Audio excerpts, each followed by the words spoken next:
Today's special edition of the Sports Movie Hall of Fame on the BS Podcast is brought to you by SeatGeek. That's our presenting sponsor since 1988. Find the best tickets for sporting events, music, wrestling, opera, March Madness, still going, you name it. I've had SeatGeek on my phone for 2 years, and it's by far the easiest way I've found to shop for the best tickets thanks to their revolutionary grading system. Buy and sell tickets in just 2 taps on your phone. Everything fully guaranteed. Try it out. Download the SeatGeek app today or go right to SeatGeek.com. We are also brought to you by the Ringer NFL Show. That's where you can find our new podcast, Weekly GM Street. That is hosted by the Ringer's Michael Lombardi with Tate Frazier, the producer for this podcast, as well as the co-host of Teed Up on Ringer University.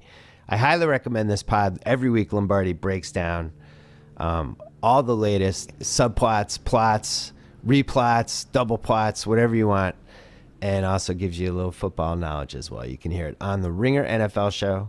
Subscribe now wherever you get your podcasts. Okay, so we had Mark Titus in town last week.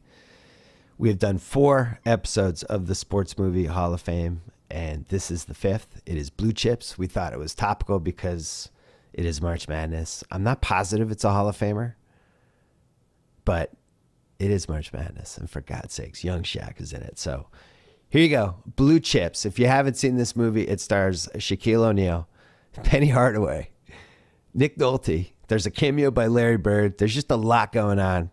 I highly recommend it as a bizarre mid-90s watchable sports movie, or something to watch for the 15th time if you've seen it for the last 25 years. Anyway, here you go. Blue Chips, Sports Movie Hall of Fame, Volume 5. Let's do it.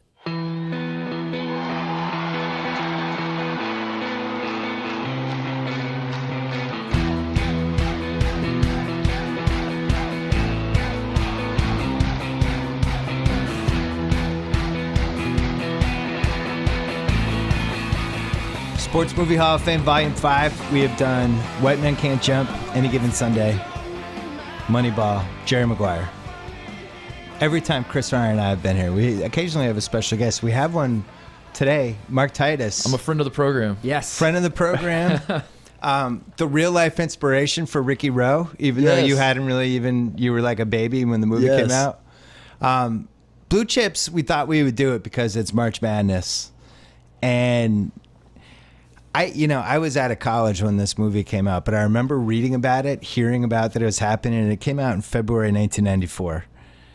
And the big thing, there were 2 things that stood out. One was that they were really playing the games. Yeah. This was like, they were writing about this as it was happening. They were like, it was William Friedkin, the director of The Exorcist, some other stuff. French Connection. I got some Friedkin trivia for you coming up. Oh, good. Yes. So stay tuned. Oh, yeah. So the big thing was, basketball movies, they're too scripted. They're too choreographed. Mm-hmm. He's going to let these dudes play. And then it was like, it's not just the guys in the game, but it's also, they got all these other college players. So we'll talk about that in a second. And Shaq and Penny were in it, was the other wrinkle. And it was supposed to be this unflinching look at the NCAA. So there was a lot of buzz when this movie came out. And I remember it came out in like the right kind of weekend. It was like a month before March Madness. There's real excitement for it. And it kind of fizzled. Roger Ebert liked it, though, I remember. Not surprising. So of all the movies we've done for this, I was wondering why this one I hadn't really thought about in a long time, hadn't rewatched it a lot. This is the one that actually has the most contempt for its subject. Like, I don't think this movie likes college basketball. It definitely doesn't. No. Unflinching. It does not. So it's kind of weird because, like, even in Any Given Sunday, where those guys are emotionally paralyzed, drug addict, abusive maniacs, Oliver Stone clearly thinks football players are gods. Yeah. But in this movie, I mean, like the Ron Shelton stuff, Ron Shelton wrote and directed White Man Can't Jump. He obviously loves basketball, but it is not a movie that is like affectionate towards its subject matter at all. That was another part of the buzz. I forgot about that, Ron Shelton, because it was coming up Bull Durham, White Men Can't Jump. And it's like, now he's tackling college basketball. And I think I don't know who was running the NCAA, but they allowed the uniforms to be used, which I don't think that'll ever happen again. I can't believe Bob Knight agreed. They let Bob Knight. That's insane. Bob Knight's in it. That's insane. And then I think at the last second they changed it from NCAA to like NCSA or something like that. But all right, Titus, you played basketball in college at Ohio State. What was the single most ridiculous thing that happened in this movie for you? It all kind of felt so. I just got done watching it, and I kind of felt like I imagine Neil deGrasse Tyson feels when he watches every movie he watches, where he's like, where he's well, actually, you know, for every scene and picking out the stars. It's so close to being accurate, but it's not there. It's like the uncanny valley of college basketball, where it's like, I see where you're trying to make this, but it's so far off that it just is. It all was comical to me. Like, the one scene that stood out the most to me was Butch McRae comes in and says he's homesick, and he says, "Coach, I can't run the motion offense." And me and Tate looked at each other like, "Who can't run the motion offense?" Right. Like, it's a motion off. Like, He wants to play 1-4. Yeah, he wants to play 1-4. He's like, so what's 1-4? That's basically Russell Westbrook's offense. Let's in give me the OKC ball right and give now. everybody out of the way. It's the early dribble drive. There's stuff like that where the movie thinks it's so smart, and like you said, it wants to be authentic and it wants to be, but then I would almost rather just be like super campy and just like and not try to do that, because it's taking itself so seriously. Like, hey, we have the most authentic basketball movie, and then basketball people are like, actually, no, you don't at all. This is way off. Also, the concept of not really being able to figure out how to use Butch McRae, played by Penny Hardaway, who is like one of the most perfect basketball player bodies / talents ever. It's like, I don't know, we can't fit him into our motion offense. Like, I'm pretty sure he could have fit in any offense. Yeah, right. This guy was way more gifted than any other player. So the concept, or the plot of Blue Chips, Pete Bell, just an unabashed Bob Knight ripoff, which made it really weird that Knight's in the last scene, because it's like... But is it set in... He's coaching in... Western is He's supposed to be coaching UCLA. Western University. Is that supposed to be UCLA? This was another seems gripe like I LA. have, is that they didn't just sell out and make it Indiana, because they based the guy off Bob Knight. They have the French Lick scene. They filmed the thing in Indiana. Yeah. The gym that they filmed it in was a high school in Indiana, like about an hour north of Indianapolis, like this rural high school. And then they sell out and like make the school be on the West Coast. And I'm thinking, why not just make the school Indiana? It's funny to watch it now with all the with the Ball brothers all going to UCLA, and they're like, "Oh man, we just can't get guys to come to Los Angeles." Yeah, it's right. like UCLA has never not had guys. Yeah, Right.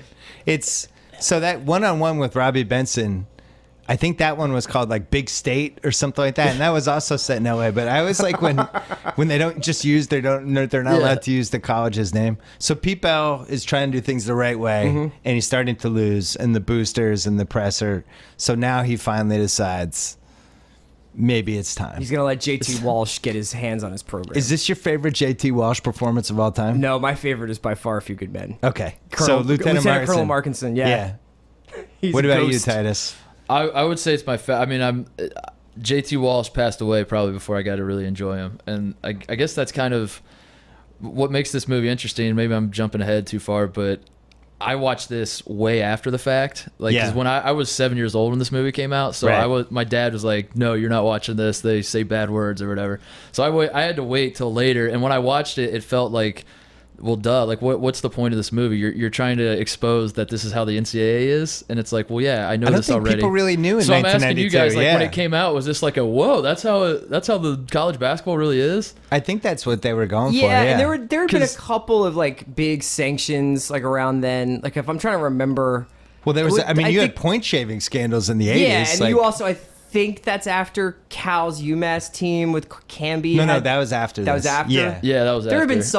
been some big programs. It was like that. UNLV was the big Yeah, one UNLV that was everybody UNLV, was looking at. Which is hilarious because Tarkanian's in the movie and he's recruiting Butch McRae, and he said something. They have the scene where like Nick Nolte goes up and Tarkanian's like, "Yeah, I don't think we can get him in academically." Right. That was probably the funniest part to me, was that's Tarkanian true. saying he can't get someone in academically. You know, That was actually, the most my irony. favorite performance in this movie is Patino. As Richard in the Really credits. convincing, As like- Richard, As Richard Pitino. Pitino, But yeah. just like really good at like delivering those like great call, ref. You're a great Yeah. official. Right. So this was 94. They're making it 93. I got to say, like, we didn't have the internet back then. Unless Sports Illustrated did like a big piece about the NCAA for something, nothing really happened. Like ESPN was, and they probably had Outside the Lines back then, but I don't feel like ESPN was breaking journalism on like they after, did. like, So sumo I wrestling. mean, I didn't know anything. Like I remember reading the Fab Five book by Mitch Albom and finding out stuff in that and being like, wow, these guys surprised, yeah. these guys can barely pay for their McDonald's and they're Right. selling their jersey. Like, so I do think there was some naivete. Yeah. back then. I now it seems ridiculous. Right, It's- that's what I mean. Like as I watch it now, and even when I first watched it, I was like, well, duh, of course. Like what? I mean, it's a cool movie, I guess, but you're not really telling us anything we don't know. And Is the Booster a hero to you or a villain?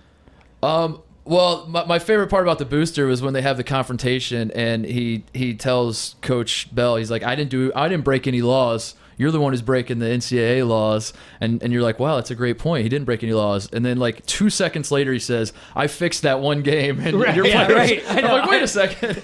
But he has that like much more. This is a good question because like he's very much set up as the villain, but there's that scene where he's like confronts him and he's like, You have a multi-year contract and a shoe deal that makes these kids into a walking billboard. And these kids deserve this money, basically. Yeah, he says, God damn it, coach, we owe these kids. Yeah, but even the way you're saying that is not, he's like saying he's got like spittle in his teeth. Angry. Yeah, and he's like, but that's the tension in this movie. I mean, this is a movie that basically at every point where you're expecting it to go into a sports trope that you would, that makes you feel good. The reason you rewatch these movies ultimately is to feel good about these teams. I mean, the opening scene, it's just like Nick Nolte's like, you make me sick. Right. For like 5 minutes, and you're just like, is this scene gonna end? He's just like, I can't believe I have to watch you guys. Right. And it's like full on Jack from 48 Hours, just like 7-day hangover Nick Nolte. I feel like that would have saved this movie and made it a real classic if it was actually Jack Cates from 48 Hours because of this team. I don't know what you're looking at. Like just racial slurs just going totally over the line. But have you watched 48 Hours recently, by the way? Have. Every year it ages worse. And this is my favorite movie of all time. And every year I'm like, oh my God, I can't believe I love Jack Cates. Like he was a family member. He's the worst guy. Anyway, so there's a tension with the Booster who, when they made this movie, the Booster's like a bad guy.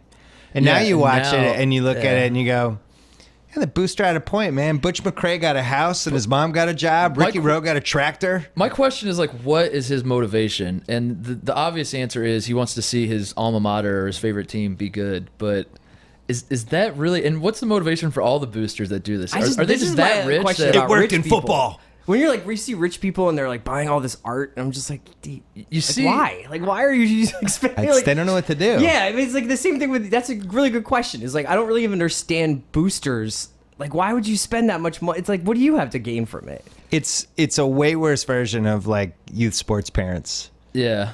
Like the people that I see now because my kids play youth sports, like some of the most comical versions of them, but now give them like, hundreds of billions of dollars or millions of dollars. Is there some sort of psychological thing where they think that they're part on of the team and yeah. that's what it is? It's and you like, see that with like the college football teams a lot, where it's like all of a sudden Houston. I'm not like an expert, but like Houston got really good over the last 5 years, and one of the reasons is like the guy who like funds Houston's athletics program is like this oil billionaire, right? The famous guy at UCLA was Sam Gilbert. He was like the guy who, Sam Gilbert, by was all accounts, was John program. Wooden's guardian angel. I mean, when Tate is the CEO of the Ringer someday, and he's just raking in cash, donating you don't money think back he's going to to UNC. decide? Yeah, you don't think he's going to try to destroy Duke? UNC's flailing you sports don't think program? Tate's going to pay dudes under the table at UNC? He would do it right now. Tate, I would have paid for Wiggins. He would have paid for Wiggins. But yeah, so the Pete Bell character, I'm not ever sure I like in this movie, and I think that's the fatal. There's two fatal flaws from a sports movie standpoint. One is that I don't know who the hero is. I think it's supposed to be Pete Bell because, he goes through it. He sells out. He sells out with the Booster. And then they win the big game, but it's no chill scene. Like it's very anti-chill scene-y. They don't do a good job with the last play. I don't even really know what the last play. What was it? Like an alley-oop to It was also Shaq? A regular season game. Yeah, at home, and it wasn't like March Madness or anything like that. Yeah. And then he gives this crazy press conference, and his career's over. And then, so I'm supposed to be like, great job, coach. You don't have a job anymore, and you've totally embarrassed these kids you recruited. And there's like good luck. There's a very tacked on redemption of him showing a kid on a playground how to shoot a jumper. That just feels like it was like we gotta put one bumper on here that like just because it's just also like when would any like even in the 90s like old men showing up on playgrounds at night to show guys how to shoot jumpers just like was it and little kids out on a playground at 10 at night like playing and it's like in the dark. Yeah, show me how to shoot a jumper with one hand. That's great. Yeah, that's a little weird. All right, would you want to play for Nick Nolte, Titus? I don't think so. No. That was another. The whole Pete Bell character was another thing that was so close to being accurate, but not accurate, that I kind of was frustrated by it. Because he was obviously a Bob Knight ripoff, but Knight wasn't. The misconception about Knight was that he was just always yelling and screaming and always just like really angry and stuff. Knight was very even keeled for most of the time. He just was like, he would say things that were really harsh, but he'd say it with a straight face and very calm about it. Yeah. And then he would snap. And when he'd snap, like that's when you get the chairs thrown and he's bringing a whip into press conferences and all that kind of stuff. So that was another thing I was like kind of frustrated, is that this guy's just a maniac at every second of practice and games and his pep talks and all that kind of stuff. And how did that appeal to Bobby Knight? Because or maybe he just didn't read the script. Yeah. Yeah, I mean, probably not. I mean, did you ever play for a guy who's like a real hard ass? Oh yeah, I grew up in Indiana. Like every coach in Indiana wanted to be Bob Knight. Like that was the thing. I played for my high school coach. We would run sprints, and he'd say, "We're running till you get it," or whatever. Like whatever the time was, and we wouldn't get it because I would probably not be able to get it. And they'd be like, "We're running it again." And like every time you're running it, you're getting slower because you're getting more tired. And he was like, "No, we're gonna keep doing this until you get it." I'm like, "Coach, just." It's simple science. Like my body is getting more tired as I'm doing this, and so I definitely played for coaches like that. That was all over. You should have Indiana, faked like a heart arrhythmia or something. Those are things. But they did the thing where I forget what the guy's name was. The kid who was shaving points early on before he starts cheating. Tony.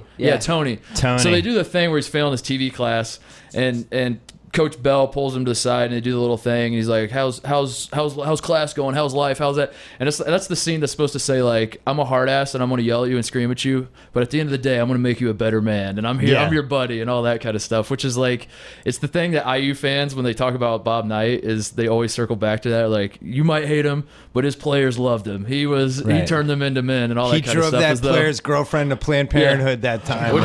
When he would grab that player's neck, he was doing it from a place of love. Yeah. I mean... So wait, let me ask you, do you think that this movie is different if the character is written the same, but Paul Newman is playing Pete Bell? I don't think it's Paul Newman's a little old for that, but like, let's just say someone like with that kind of like... Because Nick Nolte is a great actor, but I don't know necessarily that Nick Nolte, especially at that point in his life, is what you would call a charismatic actor. There's been good Nolte and there's been bad Nolte. Yeah. I think this is somewhere in the middle.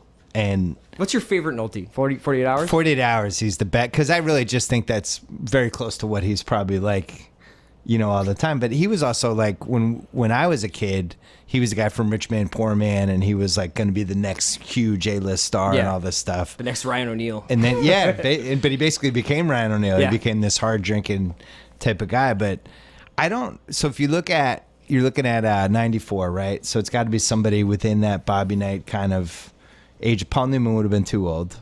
I mean, Pacino could have done it. Pacino would have been, but we saw Pacino as a football coach. I would have rather have had that. Nicholson might have been the right age range. I don't know how that would have played. I mean, he knows basketball, but then it would just be like, come on, it's Jack Nicholson. Who wouldn't take his money? Like, it could have been just Gene Hackman. I was going to say Gene Hackman. They ripped off Hoosiers. They ripped off Hoosiers with they had Ricky Rowe doing the farm shooting thing like he was Jimmy Chitwood. Yeah. There's that scene, and then there was before the big game where they play Indiana. Coach Bell tells Ricky, he's like, those goals out there are 10 feet, just like your goal back home in Indiana. Yeah. I was like, this is a little too on the nose. Like, what are we doing here? So why the Bobby Knight Hoosiers hangover was a real thing in 1994 because Hoosiers at that point, I don't think it's aged as well as Hoosiers came out in 86. For the next 15 years, it's the number one sports movie. In any argument, what's the best sports movie? It's Hoosiers. There might have been a case for The Natural for a little while, but then The Natural hasn't aged well either. And now I guess it depends on the eras. Yeah, and then, like Tate, what's your favorite sports movie ever? Hoosiers, Tate. Yeah, probably He Got Game. He Got Game. What's your favorite? Hoosiers. I'm from Indiana. Hoosiers, okay. Yeah. So mine's still Hoosiers, but I can see the case against it now. Yeah. I mean, also, Hoosiers has the exact opposite message of this movie, which is that which basketball is good. Basketball will and redeem pure. you, and this movie is like basketball ultimately will corrupt you unless you're playing in the most purest form of like high school basketball. Hold on. Doesn't work. So it has the Hoosiers thing, and it has the Bobby Knight halo, because this is coming off Season in the Brink, him coaching Steve Alford and all those guys, and then Keith Smart, the title team. And there was still Bobby Knight mystique. So I think it took advantage of both. By the way, Nick Nolte apparently shadowed Bob Knight to like get an idea for for the months. The season he shadowed him, IU went to the Final Four, and then Bob Knight never went to another Final Four the rest of his career. After Nolte put a curse on him. You think that was it? Blue chips curse. He never went back introduced to the him to Final whiskey. Four. So that was another fun part of this movie is, they use the real basketball players, and it's this who's who of dudes from '93. Somehow Jalen and C-Web not in there, but Cal Chaney, Rick Fox Bobby is in there. Hurley, Rick Fox, Rodney Rogers. It was a movie about paying players. Why was George why Lynch. would the George Fab Lynch Five is in there. The Fab Five didn't want to be in there because it was Chris Mills, Wasn't Alan Houston? We saw Alan Yeah. Houston was in Houston. there. Yeah. George Lynch. Come on, Tate. Yeah. Geert Hammock, Travis Ford. Travis Ford. Travis yeah. Ford was in there. Yeah. A lot of I good didn't see ones. him, yeah. So on the big screen watching, they'd be like, "Oh, that guy! Yeah. Oh, that guy!" Yeah. And it was one of those things. But ultimately, the basketball was fun to watch, but it kind of felt like a sports center. I actually wish they probably There should have wasn't enough. choreographed it more. Yeah, it Yeah, wasn't there enough wasn't enough. either. That is like if you're gonna have all these great guys, and that's like kind of the hook of your movie is we have real scenes.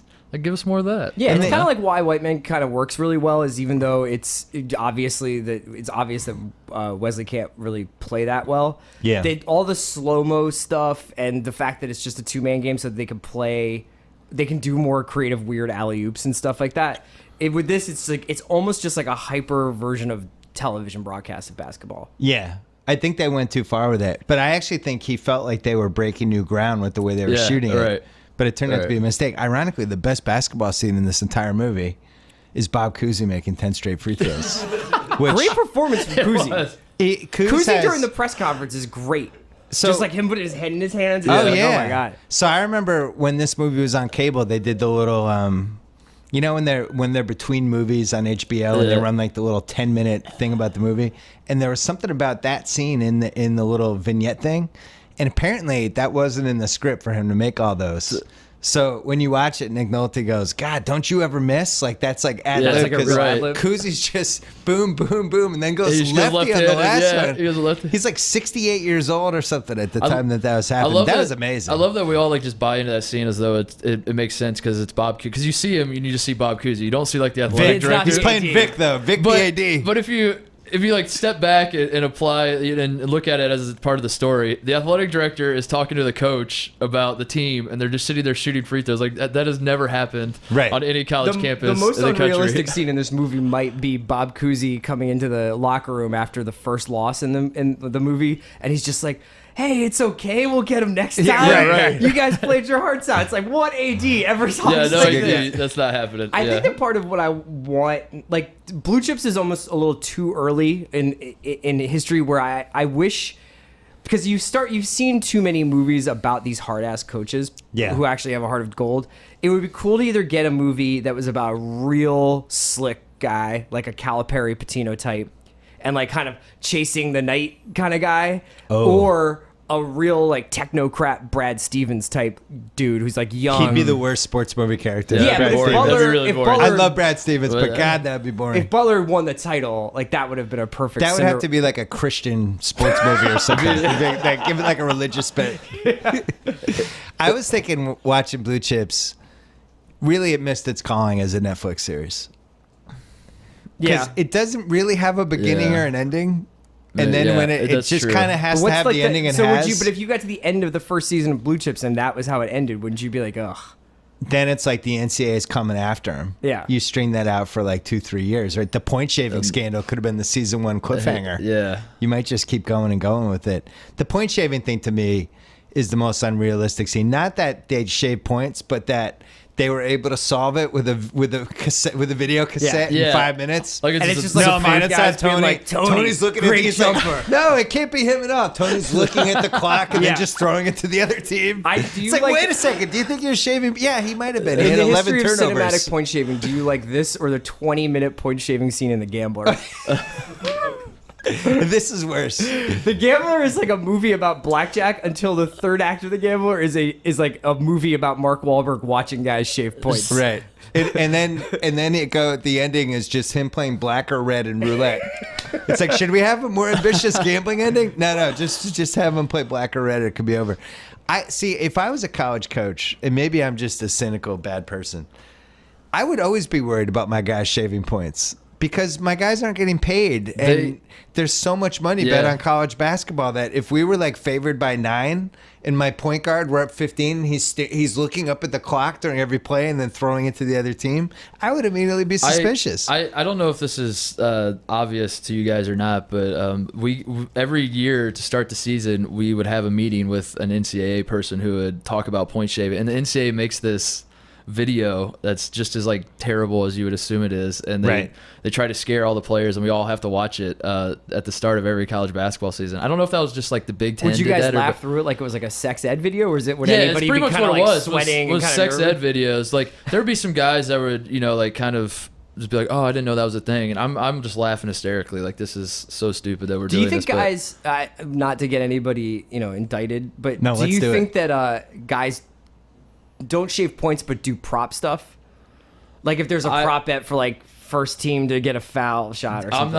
I'm not trying to cover up. I honestly, when I was there, like no one had any. Everyone's just so like one track mind. Like they want to score a lot of points and make the NBA. They want to get laid after the game, and that's pretty much their only existence. They don't care about anything prop else. bets on that. Or get laid during the game as they're trying to make the Like, NBA. those They are the can combine things- those two. That's all they care about. So I'm sure there are exceptions, obviously, but that was another part of the movie that was just ridiculous to me, was that it's like they got together and had a brainstorming session of what's all the scummy things that happen in college sports. Yeah. And they made a list, and then they had to check every single box for this one program and this one year, like, or this one moment in time at this one program. Like, this never happens all at once. Like, it's just one program maybe is buying cars, and then the other program's shaving points, and the other program's doing. But to have one program like doing literally everything, where you get the academic stuff and the recruiting stuff and the point shaving, it's like that's not how it quite works. But when is the last time like somebody has gone from like mediocre to like best recruiting class in the nation, and it hasn't resulted in something happening afterwards? And something. I think we're gonna find out now with Washington.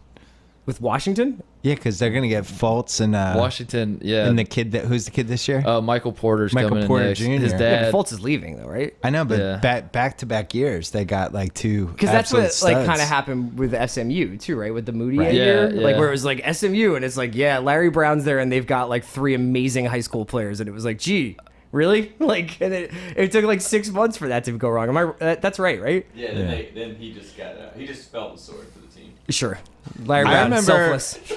I remember at Grantland when we made some big low key signings. I remember I was getting accused back then of what's going on. I still love is he my paying tractor. these guys, Yeah. and it turned out I was. We were paying every guy. I was sort of bummed watching it now, Blue Chips, that they weren't clever enough with how they recruited they pulled off these recruiting violations. Because now, like the kid Michael Porter Jr., his dad was hired as an assistant coach on Washington's staff, and like that's how you do it. And you got to find these new ways to get the money and to get the guys the jobs. You wouldn't and just stuff. drop You don't Alexis just- off yeah, and you don't give the just- keys You're here's to saying a it's Shaq. not JT Walsh walking around a parking lot Yeah. being like, my money is laundered. Right. It's scrubbed. You'll never find it. He goes to the coach's TV show. He's Yeah. this crooked booster. It's like, come on in, coach. Oh, he's there with Ricky Rowe. They showed up together. The Ricky's new other car. really strong thing that stood out to me, and I just feel like I need to mention it, is the wife, or the ex-wife, I guess, Mary McDonald. who her entire existence is based around her ex-husband, and her entire view of him is based on how he coaches and how he handles his professional life. Yeah. That like he comes over to her house and she's like, "No, you lied to me," and you're like, "Yeah, you did lie," but then you step back and you're like, "He lied about like his job. Like, what is this? How does this affect your personal relationship that he may or may not be paying his players?" And she's just way too into this team. Especially because she's not even married to She him feels anymore. like she's almost tacked on because there is no moral compass in this movie, so they have to Yeah. make somebody who's like, this is bad. Titus, let me introduce you to a very important era in sports movies. The Is wet that- blanket girlfriend is slash that what- wife. Yeah. what it is? This starts with Adrian Balboa in Rocky 2, which was 79. And for about a 15, 20-year stretch there, any female character just had to be somebody that threw a wet blanket on Yeah. the lead Isn't it when you say character. wet blanket, That's all isn't she it like, did. I don't want you to get brain damage? No, I think that would be a good thing, Yeah. right? No.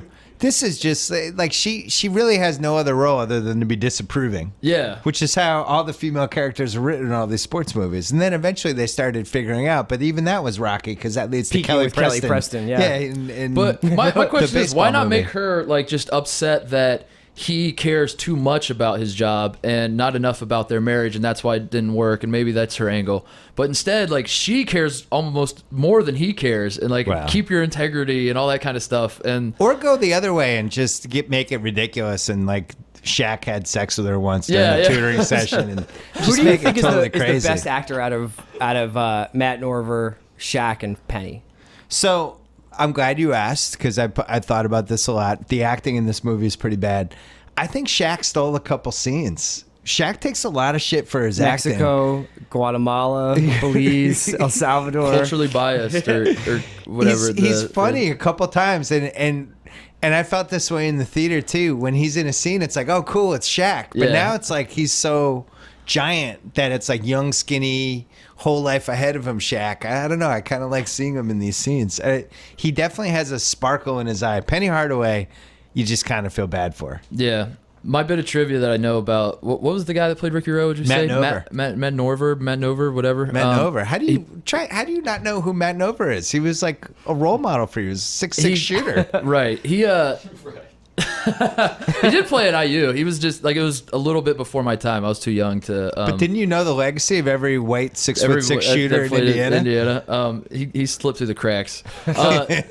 He apparently played against Shaq in Shaq's final college game. I found this out, that IU beat Shaq in Shaq's final college game, and Shaq went 12 for 12 from the free throw line. That's he? a bit of trivia. Wow. That's kind of Maybe yeah. the extra weight That's, threw off his. Yeah. Free throw Is that thing. scientifically right? What happens in this movie where they're like, Sil Kozar, who's like, yeah, he went to the army and grew 8 inches, and once his body caught up, like once his coordination caught up with how big he was, he became Magic Johnson again. Like, Right. yeah, is that how bodies work?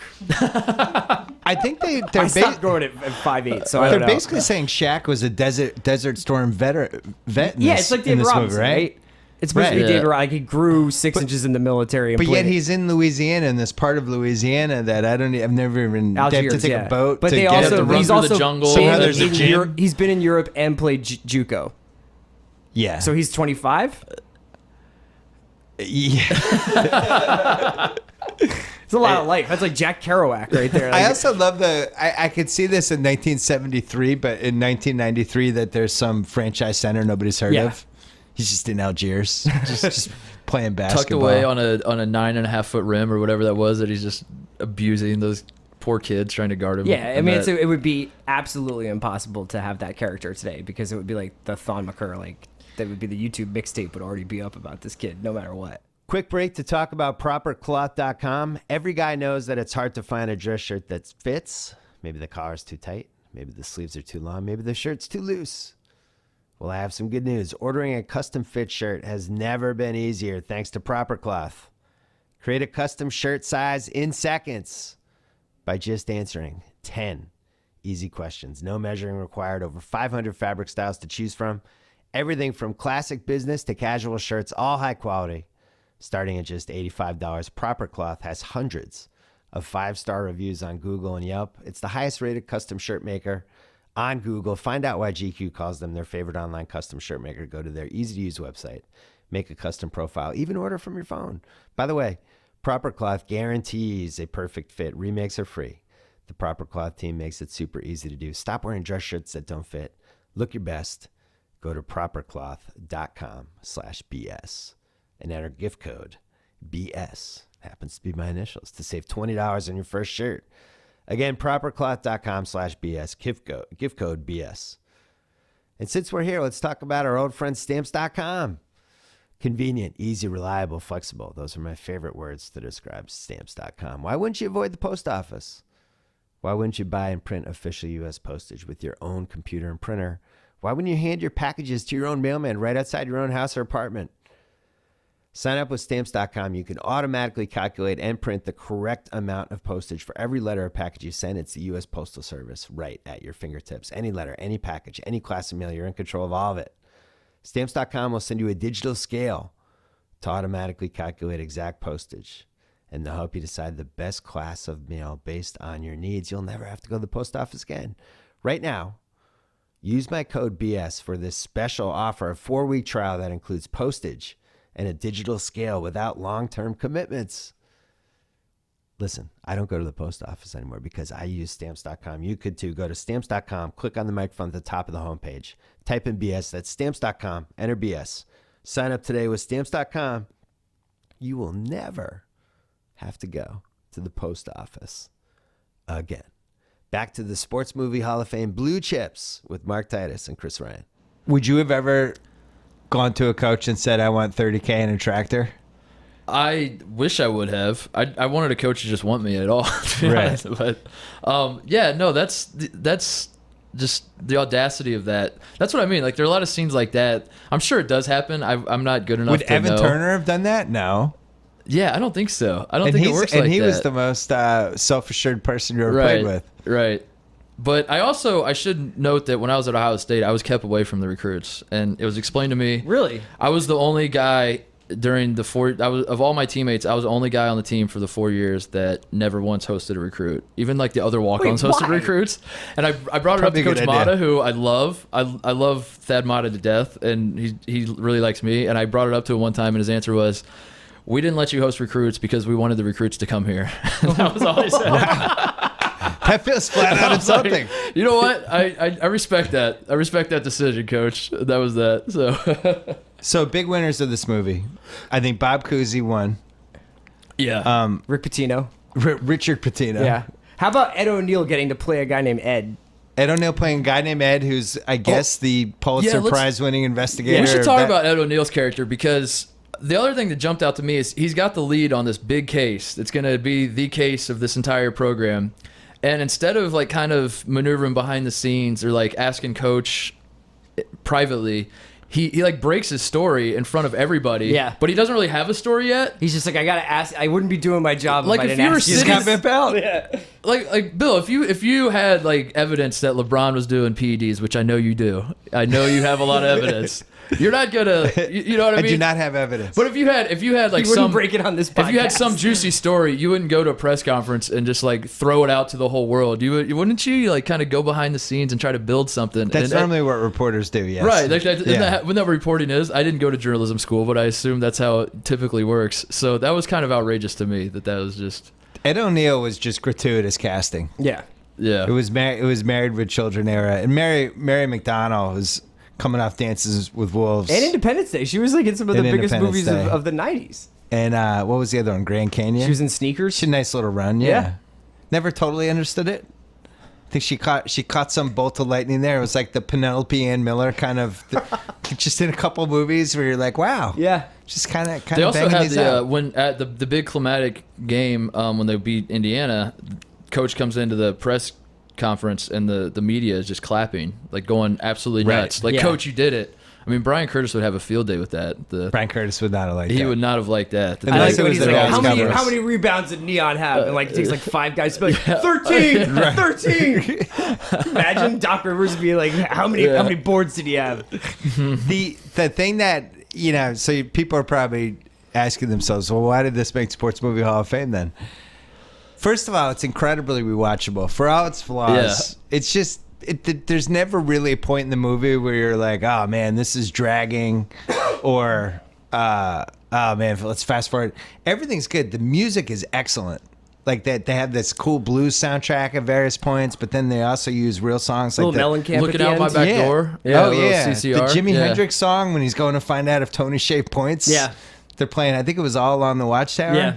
It's good. It's a well done basketball movie that is somehow not totally gratifying, and yet if it's on, I'm always like, oh, I'm just gonna watch the one part with Shaq here, and I just find myself getting sucked in for these little stretches. It's definitely like a really interesting time capsule movie too, because Yes. it's just that was right before you started just getting like a scandal du jour, and you would just like there would just be like this team would go up and this team would come down, and it was right. It was just really when people, I think, were It was like before the internet. yeah, and but there was enough information out there. Like you had your Street and Smith's annual like yearbooks Yeah. and stuff, and people were like, "Oh man, Billy Owens is at Syracuse. Oh man, like Chris Webber's going to Michigan. Like Anthony Hardaway's going to Yeah. Memphis. Like why is he going to Memphis? Like all this stuff that was like people were starting to figure that stuff out. Yeah. and it was just perfectly timed for that. Yeah, because the 80s wasn't like that. Yeah. We didn't know in the 80s so-and-so was going to this college or that, or like I can't tell you one time that I ever heard other than, I guess there's two, Ralph Sampson and Patrick Ewing were the two big centers where it was a huge deal where they're going to play, but they were like, Sampson was 7'4" and he was on the cover of SI, and Patrick Ewing was like the greatest high school center. They thought he was going to be the next Bill Russell. But other than that, the guys would sneak up, or there'd be like a Hakeem Olajuwon type story where it's like they found There'd this be like guy a New from York Nigeria. point guard every once in a New while. York like point guard God would Sham happen. guy. Like there would just be like a couple of guys. Like because the New York, they would wind up getting national press out of New York high schools and stuff. Like But I even- remember Kenny Anderson, Dennis Scott, and Kenny Brian Anderson was a Oliver big was one. like a huge thing. But like Larry Johnson ending up at UNLV, and he was like 30 years old when he was there, but he was at JUCO for 2 years, and they got him and they brought him Stacey in. Augmon and- might have been older. Yeah, but I never remember in the moment like, oh, they got Larry Johnson. When everything changed was the Fab Five. Yeah. So that was like I think 91, but when they stacked that team and with the recruits, that was the first time I remember really paying attention, being like, oh, Yeah, and I think Oh, you this started to is- like Cal at Memphis. I started. yeah, like, really being Sports Center Cal started Memphis, playing it yeah. up. Like, how do you get Derrick Rose? True, Yeah. true. Yeah, but that was much later though. What year's that? That was That like was But when Yeah, did Cal 2007, start at Memphis yeah. though? Cal, the UMass was the one Cal when he started started at Yeah. UMass, getting, and it can yeah. be. Yeah. yeah. He was dirty at UMass, dirty at Memphis, but he cleaned Well, up. we he cleaned up allegedly his- dirty. He cleaned up his act when he got to Kentucky, Yeah, though. That's definitely for sure. cleaned up his act. There was a coach, Coastal Carolina coach. I remember hearing this. Saw the movie Blue Chips. His name was Russ Bergman, I think. He played with Pete Maravich actually, but saw the movie Blue Chips and basically felt so guilty about what Pete Bell went through that he admitted to some infractions based on Changing lives. Yeah, like he came out of the movie like I need to clean my conscience here. Still a That's dirty it. program. Coastal Carolina. Coastal Carolina, yeah. Allegedly. Yeah, like that was So- that was a Allegedly. thing that happened. So We had a lot of fun doing this with White Man Can't Jump. We gotta reboot it. Yeah. So let's reboot Blue Chips for now. So, I'm glad you asked. I think it's a Netflix series, and I think the coach is the most important thing. But the cool thing about rebooting anything now is all of these guys are so hungry to have this second life, and in either as an actor or social media or whatever. I feel like you could get any player you want. Anybody under 25, like really, like Emmanuel Mudiay is not going to want to be in Yeah. the Blue Chips Right. remake, and I wanna all be in these it. dudes. Yeah. I want to be Titus like one of the is token available. white dudes that's Yeah. out there. Yeah, Just, he's ready. He's in shape. That's He's ready Put me to- in it. Be Ricky Rose like son. Yeah, yeah. And it's like, But this is why I think Rick Fox is going to be remembered as somebody who's just way ahead of his time. Like Rick Fox, Blue Chips, Eddie, he got game, bangs it out in a 4-year span. jeez. And he's playing basketball, and he's about to win titles in the Lakers. Like he was a good player when he was doing all this stuff. He kind of saw the future. He saw how to parlay all these different things. Shaq went the other way. Shaq didn't do the basketball thing as much. But yeah, I think with Blue Chips, the coach would be the key. So it's got to be somebody who's in that 50 to 54 range, right? That we have some history with. yeah. So or who you could is do that? something younger. Like you could try to do like Jamie Foxx as like a Shaka Smart type guy or something like that. I like how you switch colors on it. Well, just you could make That's a somebody good who's one. just like, I'm a young guy trying to break in here, and like you could have a whole AAU subplot. You could have. So you're basically doing like the Andy Enfield That'd be- USC yeah. type of. That'd be good with Shaka Smart because he was like the hot young coach of VCU, and then he got to Texas and they suck now. So maybe he's like going through the he's like, Texas boosters. Should I start cheating? Should I start? now you he's know? like the under 18s coach, just like Yeah. conveniently like gonna get some signatures there probably. Or maybe you do it with maybe it's a guy who's coaching Duke University, who's had a lot of success, who also happens to be the Olympic team coach, Like Giamatti. and leverages Interesting. the Olympic team connections for Who- a huge recruiting advantage, and then claims that he's all about education, but it's just one and Jack done every Nicholson year. as Jerry Colangelo. I don't know who that Who's- coach would be, but who's- maybe that's somebody. Maybe this coach, like, he hires old assistant of his who got fired from his other job for recruiting violations, and then when that assistant comes to the program, they start landing 5 stars left and right. Yeah, like maybe a that coach like could that, work. for example. Yeah, something like that. Something like- and it yeah. always seems like he's going to retire, but it Yeah. never does. Yeah, that's and, interesting. And know there's who this, that could he be. has this other rival at a school, maybe in this, like in Kentucky, somewhere like that, that everyone blames for the stuff. Cool. I think that that's a could cool work. idea. That's You cool like that you that came one? up with that by yourself. Costner? I don't know what Too Costner. old? The thing that's you gotta have is somebody. Costner doesn't strike me as somebody who can be that morally compromised. Like I feel like you need like Alec Baldwin. Like Michael Douglas? Yeah, somebody who's Alec just like Baldwin turns it into like a SNL sketch. Yeah, Hey, right. Alec Baldwin now, anything he's in is an SNL, so I can't take him as a real actor anymore. Giamatti would be good. No, stop selling me on Giamatti. Giamatti would be a good. Just stop. Like I've been coaching New York basketball for 25 years. That would be funny. I just had I played for Lou Conaseca. You reminded me of something. If Tom Hanks is in Blue Chips, if Tom Hanks is Ooh. Pete Bell, That would be great. is it a totally But didn't different Tom movie? Hanks make that movie? It's a League of Their Own. Yeah, but he's like kind of drunk pot-bellied version of Pete Bell. I don't really know like what Nolte was going for with Pete Bell. I think is one of my issues with the movie. It's like he didn't really have a vice. Yeah, except though there is one scene. There's not a lot of like, oh man, this is so nostalgic to see. Like there's a couple like Shaq wearing Zubas or whatever scenes, but there's one scene where when Ricky comes in to be like, I'm gonna come to college here, so I want 30 grand, and the cutaway is Nick Nolte sitting on the couch and he's got a giant glass of High C. And it's like before we knew sugar was bad, so it's just like an old man drinking fruit punch. And it's just amazing. I was just like, oh yeah, that was before you knew that would kill you. like he's gonna die in 2 years. Well, with the first Sports Movie Hall of Fame pod we did, we talked about how 96 was kind of the cutoff. Yeah. And how everything 96 and after just became more nuanced. Yeah, and It more made knowing sense. about the world of sports. It wasn't just like, hey, here's a college basketball movie, and we're going to try to tell you everything about college basketball in 100 minutes. The ambition became much more like characters.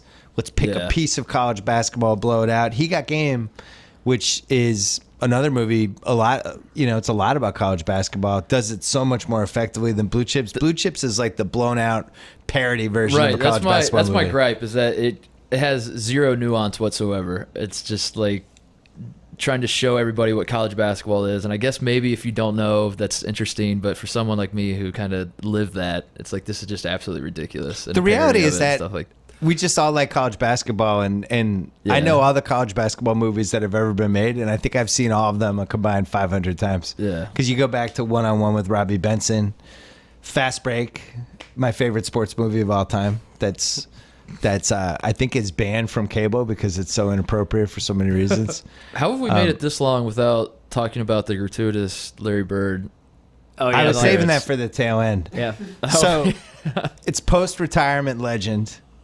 They go, we'd see his house, which I have to admit, in 1994, I might have popped one. I just ran in my pants, just might have lost it.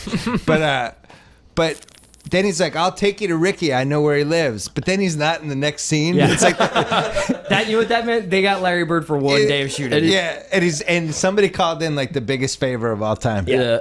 And he also says, Coach, what do you want? Like you live in a town of 200 people, and there's this 5-star recruit, and this college coach from LA flies to your town and comes to see you, and then you go like, so what is it? What do you want, Coach? And Nick Nolte's like, I want to talk to Rick, and he's like, oh, is that what you want? And like Yeah, he's shocked. Of Yeah. course. Like what? That's why you're in That's French also Lick, like Indiana. the I Lou would never Gossett guess. Jr. cameo that happens, like when Lou Gossett walks out and he's like, "Everybody wants a piece of Butch." Oh, yeah. $50. Oh, yeah. like $50. Like, what are you talking about? Yeah. I forgot about the That was Lou a little Gossett montage, cameo. yeah, of the recruiting. It's Larry Bird. I think this was his only movie appearance. Was that the house that he was at when he hurt his back? Was that Yeah. the one? That's the. Yeah, What's that was the Pete end of the Bird early Celtics 90s movie? Celtics diary. What's the Daniel Stern movie? The Oh, Celtics. Celtics Brand. And Larry doesn't have a cameo in there. No, Larry doesn't have a He's cameo. in Space Jam. Oh, He yeah. is in Space Jam, Yeah, he is yeah. in Space Jam. They got Larry Bird and Bob Knight in this movie. That And is Bob like, Cousy. And that is Bob absolutely Cousy shocking. cries. Absolutely I think Bob shocking. Cousy wins the movie. Bob Cousy. Yeah. Biggest loser? Probably Matt Nover. It's like Shaq and it's Penny and then it's Matt Nover. Yeah. And then Nick Nolte's just really mean to him twice. Yeah. Get out of here, Ricky! Like I thought you were trying to recruit this guy. You're kicking him out of his office. Yeah.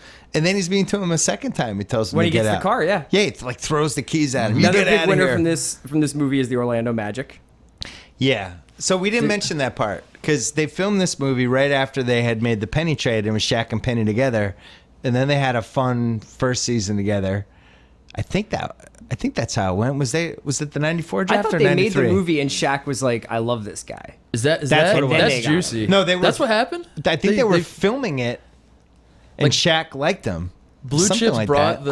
the those two together. I think it did. That's amazing. Yeah, So then this- That's what they said in this magic moment. He was like, I like playing with this guy. Yeah, he was Yeah, so yeah. impressed by the play of Hardaway that he strongly encouraged the Orlando Magic to draft him, according to Wikipedia. Wow. So Oh, Blue that's Chips definitely swung true. the Orlando Magic Wow. thing, and then that comes out and they're together. But like, what's the equivalent of it? It would almost be like if Durant and Westbrook had been in Blue Chips in But then the 2008. domino effect is if Blue Chips doesn't get made, does Penny never go to the Magic and does Shaq never then go to the Lakers? Penny's on the Warriors. C-Web goes to Orlando, and C-Web and Shaq are feuding immediately, I think. I Shaq don't goes think to the they ever Lakers, get yeah. along at Yeah. any point of that. That's like the Boogie Anthony Davis thing, how that's going to play out. But at the time, it was like stunning when they took. It was like, oh my God, Shaq and C-Web are going to be in the same team. This is going to be like the greatest basketball team of all time. Now it's like the Warriors would just space them out. You'd have to take one of them off the floor. Blue Chips, final grade. B- for me.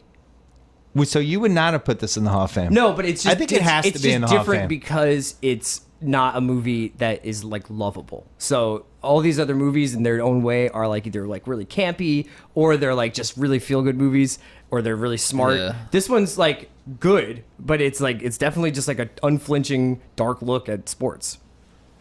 As a comedy, it's an A minus for me. Unintentional comedy. Unintentional Yeah. comedy. As like whatever it was trying to be, I'd say like a C. Yeah, C minus. What are you something gonna like say? that. I think whenever I wrote about this, I remember comparing it to Penny Hardaway's NBA career. Yeah. It's just an incredible amount of promise. Started out great. Really, Blue Chips' first half hour is really good. yeah. Some bumps, ultimately not that satisfying, and yet kind of a tiny bit underrated And now important. after all these years. And yeah, you'll remember it. Yeah, as you It's definitely get unique. older. And, It's yeah. one of a kind. Penny was one of a kind. Better than you remembered, which I think it goes the same for Penny. Like Penny was first team All NBA in '95 or '96, one of those years. Led a team to the finals with Shaq. Made $140 million or $150 million or something. It's not like he was a bust. Like he had a pretty good career, and I think that's the Blue Chips legacy. It's totally watchable. I don't think that, like, I know there are people that like they love He Got Game. There are people that like they love White Men Can't Jump, or like people like me that love Fast Break. I don't know if there's Is there like a Blue Chips hive? Blue Chip, Yeah. yeah. the I don't people know. like Blue Chips. That's my movie, Is man. that When anybody's Tony was favorite point sports shaving, movie? Yeah. yeah. I love don't it think when he it's- drinks high C. Yeah, but really, like for a 10-year stretch, it's the only college hoop movie of its time. A lot of Blue Chips posters in my college. Great poster. No ca- Great yeah, good poster with posters. Shaq and Nolte on it. One of the best posters. Yeah. Would you go above the rim or Blue Chips? Because that was the same year. I'd go Blue Chips. I like Blue Chips better than I love the Above the Rim. Above the Rim's incredible. No, Above the Rim is a masterpiece. I think we know our next one then.